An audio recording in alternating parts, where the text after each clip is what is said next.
Hello everyone and welcome back to another episode of Overcoming Graduation with Brian Drury, a show where I work to teach you everything I wished I had known about habits and mindset to help you create your dream life starting today. Today's another installment of The Morning Commute, where I take my ride to work in the morning to share a short but powerful message with you to help you kick your day off on the right foot. And today's message is this.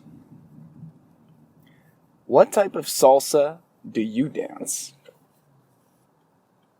As I'm out dancing salsa, many of you know who will listen to this show, I love Latin dance. I've been dancing for about 5 years now, and I love it. Salsa, bachata, merengue, and kizomba really doesn't necessarily fall into that category because it's a dance from Angola, but I learned it at the same place I learned my Latin dances classes, so I lump it in there. And I think dance just in general. When I was a kid, I was fascinated by hip-hop and breakdancing, so I always was kind of in this world. I taught myself pop locking as a kid and loved it. And so now that's evolved into partner dance. So that love of just the movement and the connection to music has grown and grown. And I remember when I wanted to start taking lessons, like I had dabbled very, very lightly over the course of my life in Spanish classes, maybe once a year, we'd go on a field trip and we'd do salsa lessons and eat at a Spanish-themed restaurant. And then I can honestly think of maybe 2 or 3 times that I took lessons. And of course, in the first lesson, you do the real basics. Maybe you do one turn and you're like, oh my God, it's cool. I'm starting. This is crazy.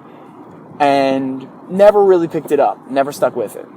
Then as an adult, I kept saying, I'd love to do it. I really want to do salsa. But like so many things in life, I kept saying I wanted it and not doing anything about it. And all the excuses, the negative voices, all that internal dialogue that doesn't serve us would come up when I'd say, maybe I should sign up for that class. Like, no, how about you keep doing the same shit that isn't making you happy? Because, oh, okay, that sounds like a great idea. You're right. Yeah, let's keep doing that. And it's so interesting because I was like, I'd love to meet people that share my interests. I'd love to meet a group that I can go dancing with. I don't want all of my weekends and the rest of my life to just be about go to work, get drunk on the weekends, and then complain about work and repeat. Like, I don't want that. And yet, I found myself resisting and avoiding. Until finally one day, when I really called myself on my bullshit. And honestly, guys, some of our greatest moments will come when we've had enough of our own nonsense. Like, it really is incredible how when we see the opportunity that comes in that moment, how differently life can appear. Because there are so many times where we go, I am tired of this. Oh, are you going to do something about it? No, I just want to complain for a bit and then keep doing it. We all do it. We all have it. I mean, I've done it in every area of my life in some capacity. I've spent time complaining about the situation but not doing anything about it. Now, as I've grown and as I work more in personal development, I'm getting better and better at catching myself when that happens and then working to find better and better ways to adjust. And guys, on a totally unrelated note, there's a rainbow. We've had several days of rain in Southern California, which is super uncommon, and there's been a little bit of showers this morning. There were some showers when I was on my way to the gym this morning, and now that the sun is starting to peek through, a little rainbow. So I wanted to share that with you. And it's funny because a part of me goes, oh, don't break the show, don't just shift gears like that because that's not in line with today's message. And then there's times where I'm like, it's my show.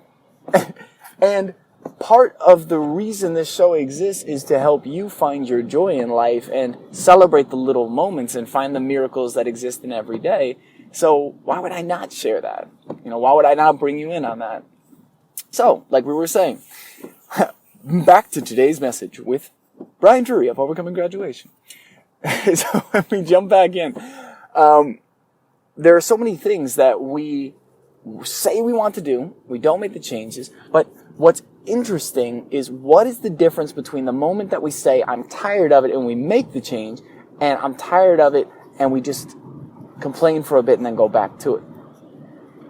That's a very interesting question. That's something I've been studying for years, and we're going to go into that. But I hit a point where I was living in North Carolina, wasn't feeling connected, and here's another great bullshit calling moment of, geez, man, why haven't I met an amazing girl who shares my interests and who, we are deeply connected on multiple levels and who's really evolved emotionally and who is a good communicator, and not just good, a great communicator. Why haven't I met that girl yet? And then the bullshit calling moment is, well, hey, Brian, maybe one, if you want to meet a girl, it might be good to get off your couch and stop swiping on Tinder for an hour a night or more.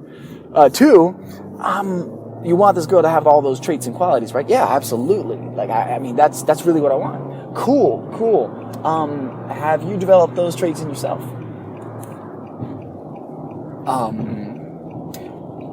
Define developed. It's one of those moments where we see ourselves and we see ourselves clearly, and although it is uncomfortable, I would rather see the uncomfortable reality than live in the comfortable falsehood.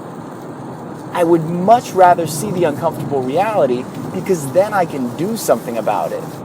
If I am not actively aware of myself, my surroundings, my internal self-talk, then I just become a quote-unquote victim, and not a victim in the sense that it's happening to me, there's nothing I can do.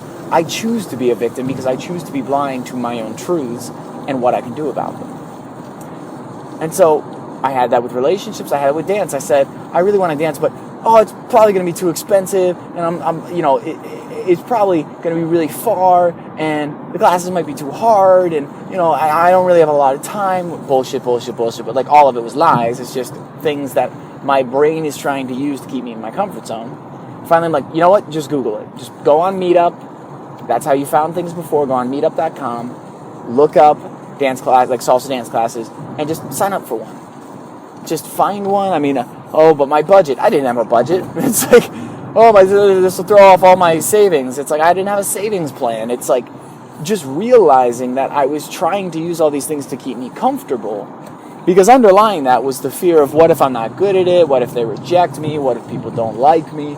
That was the deeper fear. That was the real fear. And guys, we're actually in some rain now, so you might be getting a little more background noise than normal. Just take it as a calming, soothing background vibe. So I Google it. I call myself on my bullshit. I Google it. And what do I find? There is a salsa class for $10 a class. Not 30 minutes away, not 20 minutes away, not even 10. It is 8 minutes away walking. I am not kidding you. It is an 8-minute walk, probably a minute and a half drive. Like, in 8 minutes is if you're walking slow. And at this place, they taught Cuban salsa, kizomba, and occasionally we would do bachata. But primarily Cuban salsa and bachata. And I ended up dancing there for almost 3.5 years. And to the point where, after a while, my teacher asked me to help start teaching. And it became one of my favorite things in the world. It became my best friend group in Greensboro, North Carolina, where I live. It became a place where I met several of the girls I dated. Like, it was one of the best things in my life. And it was a way for me to connect with people and create and learn and grow. It combined so many of the different things that I love. And I never would have found it if I hadn't called myself on my bullshit. And then there's kind of this sense of like, I've done it, I've got it, I dance salsa now. And then I come to California. And what do they have out here? It's called LA style salsa. So for anyone who's a dancer, they still dance on one. So 8-count dance, and it starts on one. But they dance what's called slot salsa, which is a straight line, whereas Cuban salsa is very circular. It is a totally different bass step, and the way you set up turns, the different types of transitions between turns are very different. And the interesting thing is, now I go back to square one. Now I go back to the beginning, in a sense.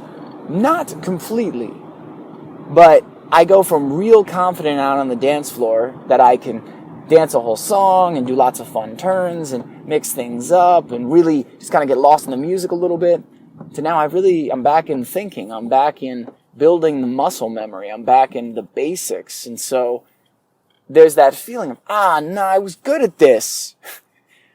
Why can't I just go to places that are Cuban? I just want to do Cuban salsa because that's where I'm comfortable. That's what I know. That's what's safe. That's where I can show off a little, right? That's where I can look good. The ego goes, I don't like this whole beginner thing. The ego wants us to go from, I'd like to do it, to I'm a professional in like a day. The ego wants us to be able to go, I want to write a book. 7-time international bestseller. New York Times list. Oh, yeah, that's pretty normal for me. The ego doesn't see the transition steps. The ego likes it when you get there. The ego doesn't like the journey to get there because it takes humility. And it takes a willingness and an ability to laugh at yourself, to be open, to see possibility, to enjoy, as Inky Johnson says, the process, not the product. Guys, my life is shifting dramatically for the positive because I'm getting more focused on the process every day. More focused than I've ever been. And when I'm enjoying the process, like if you've listened to the recent episodes, looking at how do I enjoy this process? How do I enjoy being a beginner? Because in order to grow in anything, you have to be a beginner over and over and over again. The best masters, the best teachers, whether it be in martial arts or business or any of these things, are people who are eternal learners. My dad has always said one of the greatest compliments he believes you can give a person is that they are eternally curious. The greatest teachers and mentors that I know say the more they learn about a topic, the more they realize they don't know. The greater depths they go to, the more profound it becomes. And those subtle little differences and the little intricacies that they learn about are the things that shift their lives and then our lives as a result massively. And so often I would go to clubs here and say, do you know Cuban salsa? Because I was trying to stay comfortable. Most of them would say no, or just lead me and we'll figure it out. And sometimes it would work well, sometimes it really wouldn't work at all. And I realized, I'm like, Brian, if you want to learn LA style salsa, you got to dance it. You got to get out there and be uncomfortable and dance 5-minute songs when you know 2 different turns. You got to dance with people of all different levels, and you'll have some people who don't even know the bass step and some who are literally professionals. I took a class with a girl who just won a world championship. She was teaching, and I accidentally ended up in a ladies styling class. That'll be for another episode. But if you want to do it, you got to practice. Marketing is a whole new area for me, and if I said I don't want to be a beginner, which trust me, I've said for you, I don't want to have to learn this marketing process or really get into sales. I just want it to just happen. It's like, no, I'd rather actively create it. I would rather get out on the marketing sales dance floor and dance. I would rather try. I'd rather get out there, laugh, and have fun in the creation of something beautiful than sit on the sidelines wishing that I just knew what I was doing and watching other people dance and do their beautiful thing. Because one of the best things about dance, so bachata is probably my favorite dance right now. I'm comfortable with it, I know a lot with it, and I'm growing in it. Because out here, the bachata is just so much more prevalent. I'm taking classes at all different places.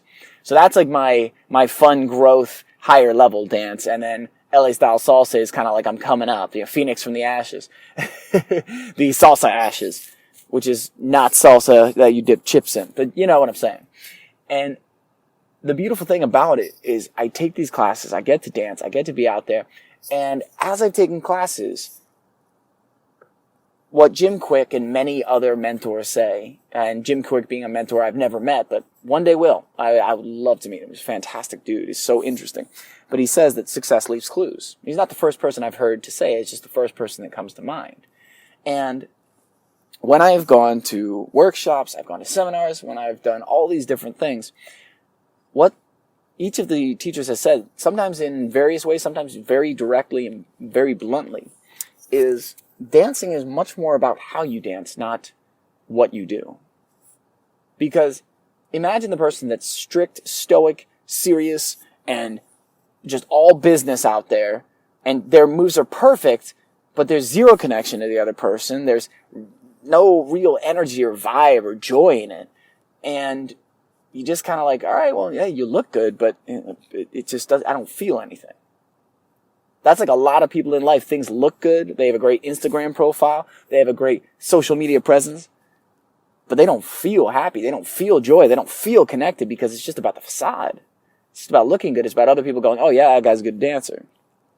Versus the person who's feeling it, feeling themselves, who's getting into it, who's dancing, who's moving, who's shaking their hips, who's doing the shoulder roll, the shimmy, like all kinds of stuff, like really feeling it. And there's laughter, there's joy. You mess up and you enjoy it, and you dip the girl, and like there's beautiful things that happen. I danced with this one woman. This is gonna be the last story because I got to wrap this one up. But I danced with this one woman at a club once. And she was probably about 20, 25 years older than me. And it was clear that she hadn't done a lot of dancing. She wasn't like super clean or super, like there's certain things that you can feel and see when someone has done a lot of dancing.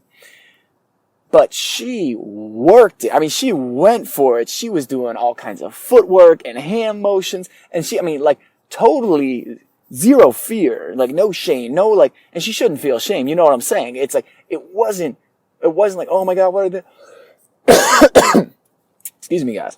It wasn't like, oh, what are they going to think? What are they going to feel? I don't know. She just was like, I'm here to dance. And she went for it. And she was this tiny woman. She was just wonderful.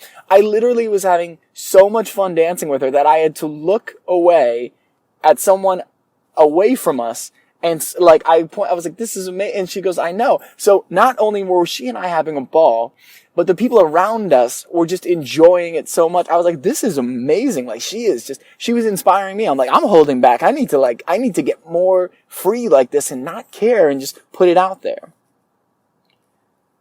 So the whole start for this was, what kind of salsa do you dance? Because I asked that, do you dance Cuban? Do you dance Cuban? Because I wanted to stay comfortable. Now, I don't want to be comfortable. I want to grow. And I want to dance my ass off. That's true in dance. That's true in life. So, when it comes to your life, where are you asking questions and taking steps to stay comfortable? Where do you need to start becoming comfortable as a beginner? It could be finances, which I'm doing also. I'm working on my budget. I'm working on learning about finances, about how to save. Guys, I'm 29 years old, and it's part of me goes, you should know this by now. And I'm like, but talking to my brother who's a financial advisor, some people don't learn this ever. Some people don't learn to their 40, 50, 60, and then they have all this money, and they're like, I don't know what to do with it. I learned this now, and I start applying the principles now. Dude, a couple years, it's going to be a whole different ballgame. If I say, I want to learn to dance, and I wait till I'm 60, well, I can do it. I saw a guy celebrating his 70th birthday at a dance club, dancing with two 20-year-olds and killing it back in North Carolina. It was amazing. But if I start when I'm 20 and take 2 classes a week, by the time I'm 30 or 40, holy shit, it's going to be a whole different ballgame. And I'm going to have a whole different type of love for it and appreciation and ability to enjoy it because I put in the time. So I'm learning to love the process more. I'm learning to love beginner's mind. As my mentor Sean Stevenson says, the beginner says, I already knew that when they hear something they've heard before. The master says, thank you for the reminder. And on that note, everyone, what is the area in your life that you need to stop asking how you can stay comfortable and start asking how you can be a joyful beginner today? I want to thank you all for joining me on today's morning commute. It is always a pleasure to have you here with me, and to make sure that you're with me as quickly as possible when the new things come out, be sure to subscribe to the podcast on iTunes, Stitcher, or Google Play. If you haven't already, be sure to do that. I was about to repeat the same thing. If you'd like to contact me or reach out to me directly to ask about speaking engagements, me coming to your event or to your company to give a presentation, to give feedback on the show, recommend an interviewee, ask a question you'd like me to answer on the air, please feel free to reach out to me at brian@overcominggraduation.com. I love you guys. Thank you all for listening. Thank you for being a part of this. And thank you for joining me. And let's go enjoy that beginner's mind today. And guys, as always, I'll be talking to you again real soon.